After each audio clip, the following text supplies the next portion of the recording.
A student must learn this on the very first day, that whatever you are going to do, you must be able to hold yourself accountable.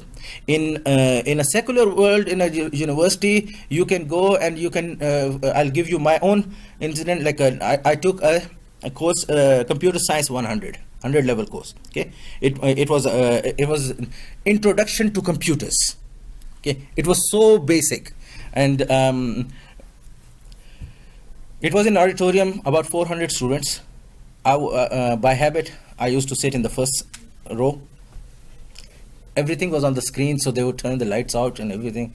It was like so boring and so menial. This is a mouse, right? This is you click start here, then you go like this. This is Microsoft Paint, right?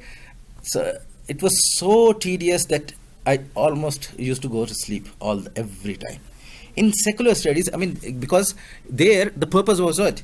I am filling my three credit hours. That's it, right? I know all this. I can go into a 200 level of the computer science, but I was just sitting there, right? So so much so that during the break time, that sometime when I would doze off, the teacher would come and sit next to me, right, and wake me up. I know it's very boring, but just manage through. I'll go for another 40 minutes and then I'll shut up, right? So we used to have classes like that.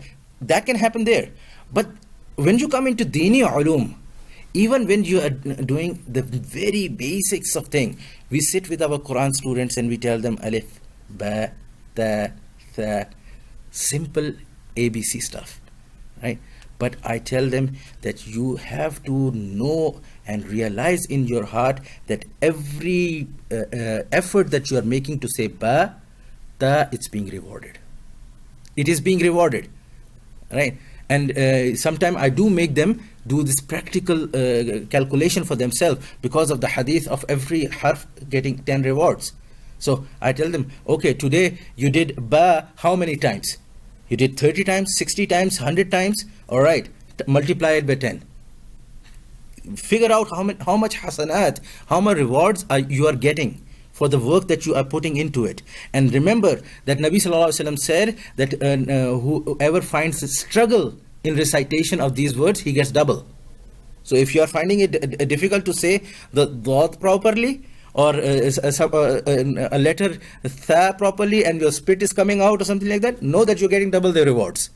Because we have made the premise that this is divine, we can accept all these ahadith about rewards, and we will inshallah see in the akhirah.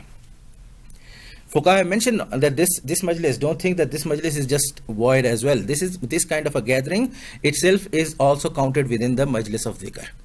Because knowing about deen, knowing about what is and what should not be, it's all about the remembrance. فَاسْأَلُوا أَهْلَ الذِّكْرَ إِن كُنْتُمْ لَا تَعْلَمُونَ. Over there, ask the people of dhikr if you do not know that dhikr is the same deen. People who have knowledge of deen. Right, so this is the knowledge of deen that you will be acquiring. So not for a moment you should think in your mind that it's tedious. I mean, these are just basic stuffs and everything. No, but they are important for you to acquire and start on the journey of learning ulum.